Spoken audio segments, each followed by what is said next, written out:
de buenas noticias, porque siempre esta es una invitada que tenemos una vez al año y yo debo decir que confesar que me gustaría tenerla mucho más, porque es de las buenas noticias que me gusta dar. Esta es una mujer que se ha dedicado en alma y corazón a un proyecto que se ha consolidado con los años y ya está cumpliendo mayoría de edad. Se trata de Isabel Iturria, médica cardióloga, profesora de posgrado en la Universidad Rómulo Gallegos y presidenta del Hospital Cardiológico Infantil, doctor Gilberto Rodríguez Ochoa. Isabel, un gran abrazo, siempre es un gusto tenerte aquí. Hola, muy buenos días, Esther, a ti y a toda tu gente, siempre cariñosa, siempre solidaria. Y sí, ya yo también, yo estoy deseando la semana aniversario para que tengamos oportunidad de conversar. Y esta semana decía, cónchale, no puede ser que cumplamos los 18 sin conversar con Esther y con su gente, que de verdad, bueno, nada, siempre están pues al lado del pueblo, de la solidaridad, de la paz, de la vida, no de los tiroteos. Así es, pero además este es un proyecto que inició, un proyecto consentido por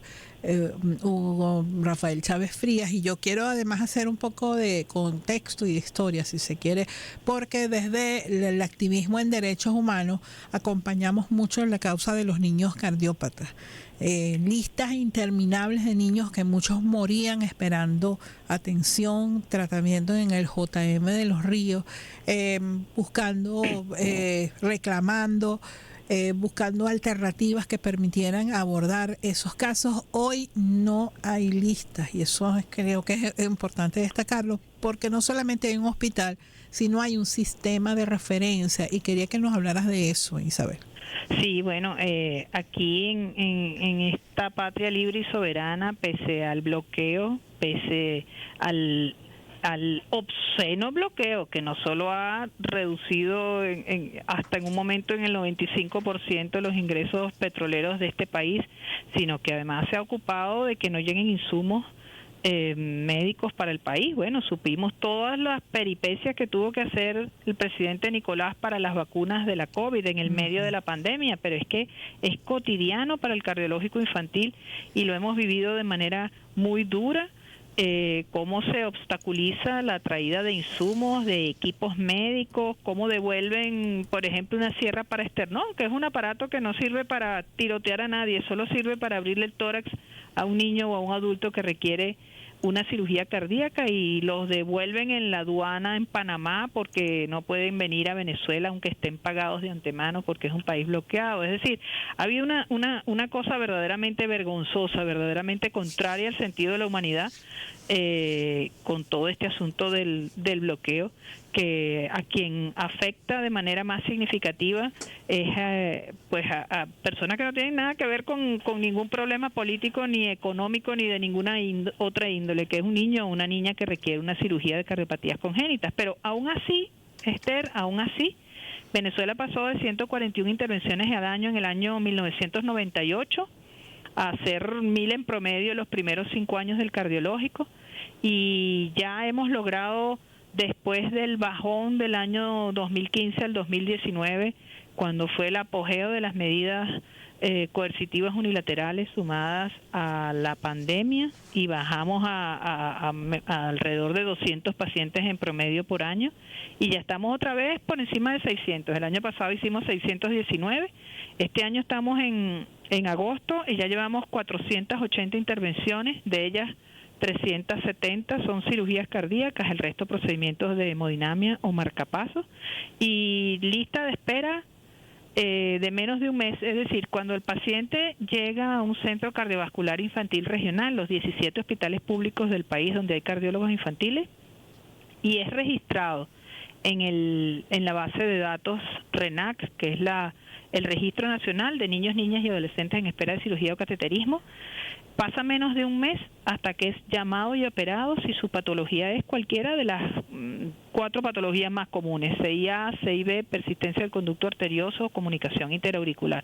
Algunos son llamados en la misma semana que son registrados, y las mamás reciben la llamada y dicen, ¿qué? Pero ya, tan rápido. no estoy preparada. Bueno, prepárate porque ya, si su cardióloga definió que está en momento quirúrgico y nosotros corroboramos que no hay ninguna otra alteración que haga que se deba esperar para hacer más segura la cirugía, en menos de un mes esas niñas y esos niños están operados de manera totalmente gratuita, con más de 95% de sobrevida, que es lo que se consigue en los mejores centros de todo el mundo como este, y con un volumen que ya logró emparejarse con los niños que cada año van naciendo y requieren el procedimiento sin acumular nueva lista de espera de las patologías más comunes. A veces hasta tenemos que correr buscando, porque no tenemos para una semana algún paciente de baja complejidad que requerimos para poder balancear la complejidad en el área quirúrgica. ¿Sí? Isabel, yo saludo eso. Yo creo que yo quisiera que quienes nos están escuchando tuvieran una clara dimensión de lo que eso significa, además con las dificultades que ya tú nos has narrado año tras año, que han implicado las medidas coercitivas unilaterales contra Venezuela, toda la complejidad de la situación económica que por supuesto ha afectado a un hospital como el cardiológico infantil. Y te pregunto, ¿cómo están haciendo para que lleguen los insumos? Porque son insumos además especializados. Bueno, nosotros tuvimos momentos extremos cuando estuvimos por allí en los alrededores de la pandemia. El año 2020, por ejemplo, hasta recibimos una donación de un cura vasco que vivió unos años en Venezuela, cuya hermana falleció de COVID y donó $100,000 en insumos para el cardiológico infantil, 100,000 euros, perdón. Un padre vasco que, por cierto, es también venezolano, vivió muchos años en Venezuela y tiene nuestra nacionalidad, y vino acá a Venezuela y vino a votar. Y fue a su territorio comunal en el estado Lara, donde estaba inscrito, para votar. Y donó además una cantidad de dinero tan grande que la hermana le había dejado a él, y dijo, no, esto es para los niños de Venezuela que lo puedan necesitar, y lo donó en insumos del cardiológico infantil, y hasta esos insumos que estaba comprando un cura en España con su dinero, producto de una herencia, no podía comprar la gran mayoría de las cosas.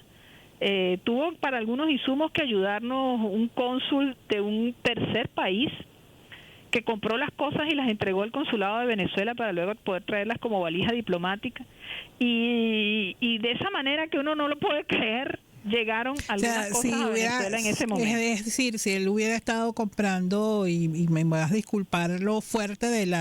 del símil, pero si hubiera estado comprando cocaína en las calles de Los Ángeles o de San Francisco, no hubiera tenido ningún problema probablemente. No, perfecto. Si hubiera estado buscando fentanilo, que la producen ellos allá y que es de las drogas químicas más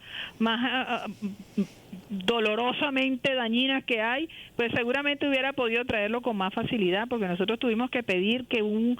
cónsul de un país amigo comprara para un país africano y lo donara al consulado de Venezuela, aun cuando lo estaba pagando un cura de doble nacionalidad, un cura español en el propio territorio español. Es decir, la situación ha sido muy difícil. Ahora ha sido un poco mejor el Estado venezolano, y es la Presidencia de la República quien nos apoya con una parte muy importante de los insumos especializados y de los equipos especializados, que haciendo mil peripecias, pero ya contando con más empresarios venezolanos que están dispuestos a hacer unas cosas que no se pueden creer, como es tener que comprar, llevar a un país intermedio y luego traer insumos para Venezuela, con lo cual se incrementan además los costos y se dificulta la llegada de las cosas. Pero la presidencia ha logrado ir burlando el bloqueo, y creo que cada vez más podremos terminar de burlar el bloqueo para las cosas que definitivamente no podemos producir, pero además cada vez más hacemos cosas en Venezuela, y cada vez más hemos aprendido nosotros mismos a reparar del modo que podamos, con el desarrollo de nuestra tecnología y de nuestra ciencia, una buena parte de los equipos. Hay otros que no es así, y hay otros que que ya van cumpliendo 18 años junto con nosotros, y que tendremos que ir cambiando poco a poco, ¿no? Son ya 13.780 niños y niñas que han sido intervenidos en el cardiológico infantil, más de 7.800 por cirugía, 4.500 más o menos por hemodinamia, 700 y pico por electrofisiología y marcapasos, es decir, es un número bien grande de pacientes atendidos para nuestros quirófanos, para nuestras máquinas de circulación extracorpórea, para nuestros equipos de hemodinamia, hasta para nuestros vehículos que siguen siendo los que teníamos hace 18 años y aunque tú no lo creas, Esther, siguen funcionando, sirviendo a las niñas y a los niños. Así es. No, y de verdad que lo creo y además estoy siempre creo que agradecida desde lo personal y desde lo colectivo con todo el equipo, porque sabemos que eso es un trabajo en equipo lo que se hace en el Hospital Cardiológico Infantil. Un trabajo que va desde la señora que limpia, la que hace el café, el que cuida los jardines, todo el mundo tiene que ver con este gran logro que es este hospital, este símbolo que es para el país.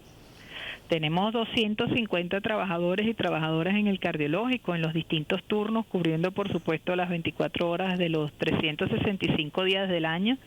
Y en esta semana estábamos entregando un reconocimiento a las compañeras y compañeros con 18 años al servicio del hospital y somos más de 25% en el general. Es decir, de 4 trabajadores que tú encuentres dentro del hospital y te tropieces en cualquiera de las áreas, de cada 4, 1 estaba el día que abrimos el hospital, abrió cajas, cambió de sitio las cosas hasta que llegaron al mejor funcionamiento y participaron en la arrancada del cardiológico infantil. Y en el área, por ejemplo, de los médicos con funciones directivas del hospital, que todos somos